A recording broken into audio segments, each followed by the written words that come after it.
Meus irmãos, a paz do Senhor Jesus, nesta manhã eu quero, desde já, mandar um abraço a cada um dos meus irmãos, amigos e companheiros, o nosso pastor presidente, o pastor Josias, pastor Manassés, pastor Arnaldo, pastor Luiz Cláudio, e a cada companheiro, amigo, irmão, missionário, missionária, os irmãos que estão na obra do Senhor, fazendo a obra do Senhor, eu quero mandar o meu abraço desde já.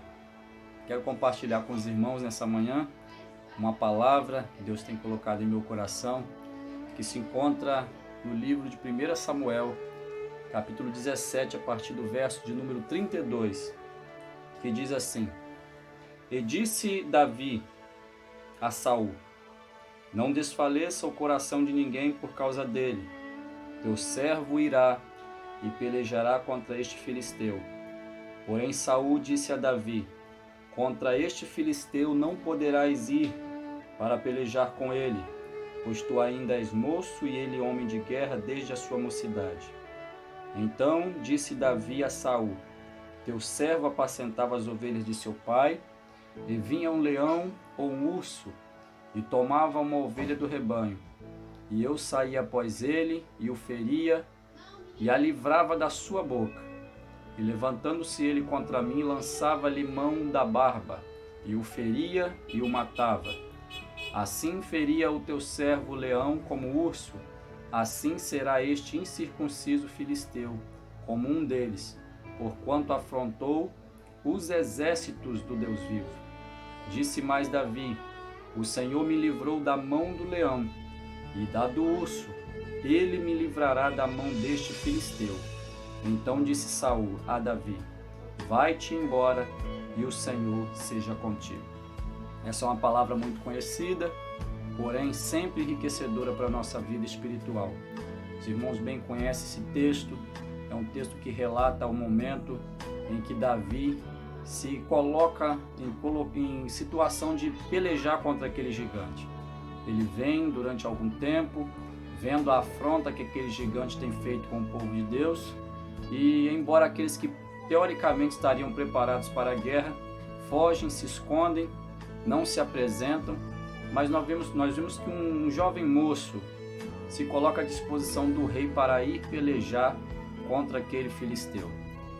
Eu vejo um detalhe interessante aqui, que o rei Saul, quando vê Davi se colocando à disposição, o primeiro detalhe que ele fala: Tu és moço e ele é preparado desde a mocidade para a guerra. Ele faz uma divisão entre o crescimento de Davi e o crescimento de Golias. Davi, teoricamente, na visão do rei, não tinha nenhum preparo para a guerra, mas na visão dele, Golias tinha um total preparo para a guerra. Só que Davi chega para aquele rei e diz: Eu vou contar-lhe uma história. Eu tomo conta de um rebanho que é do meu pai, e quando vem o leão ou urso e panha uma daquelas ovelhas, eu vou, arranco de sua boca, e se ele se levantar contra mim, eu pego na barba e mato ele.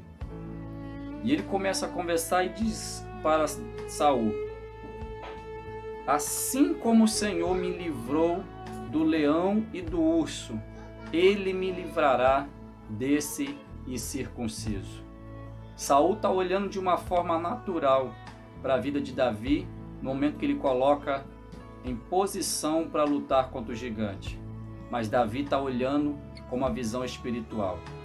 Davi está dizendo para Saul: Assim como o Senhor tem sido comigo lá no campo, ele será comigo também contra esse gigante. No capítulo 16, o capítulo anterior, mais precisamente no verso 13, quando o profeta Samuel unge a Davi como rei no meio de seus irmãos, ali junto com a sua família, o verso 13 diz que a partir daquele momento, o Espírito do Senhor se apoderou de Davi. A presença de Deus é com Davi. E o que faz Davi vencer o leão e o urso não é a sua força, não é a sua estratégia de guerra, não é o seu conhecimento, não é a sua inteligência. O que faz Davi vencer o leão e o urso é a presença de Deus na sua vida. O que faz Davi vencer não é a estratégia de guerra que ele tem montado contra o leão ou contra o urso, nem muito menos contra o gigante. Mas o que ele faz, o que o faz vencer contra aquele leão e urso e coloca ele na posição de estar à disposição para lutar contra o gigante, é que Deus vai na sua frente. Meu irmão, minha irmã, nessa manhã eu quero deixar essa palavra no seu coração. Embora nós temos que buscar conhecimento, nós temos que ter estratégias para trabalho, nós temos que buscar conhecimento cada vez mais, principalmente na obra de Deus, mas o principal é a presença de Deus na nossa vida. Aí pode se levantar o leão, pode se levantar o urso, pode vir gigante, pode vir tempestade, pode vir adversidades, tribulações, lutas, mas se a presença de Deus estiver conosco, nós seremos mais do que vencedores. Deus é contigo, a presença do Senhor é contigo. E se você está de pé até hoje, é porque Deus é na sua vida. Creia nisso, tome posse dessa palavra e que Deus continue abençoando a cada um dos meus irmãos. Estamos aqui em oração pela sua vida, estamos em oração uns pelos outros, se preocupando uns pelos outros, orando uns pelos outros. Que Deus abençoe a todos e não se esqueça que a presença de Deus seja contigo e você será vitorioso em todas as batalhas que você se deparar. Um abraço e Deus abençoe.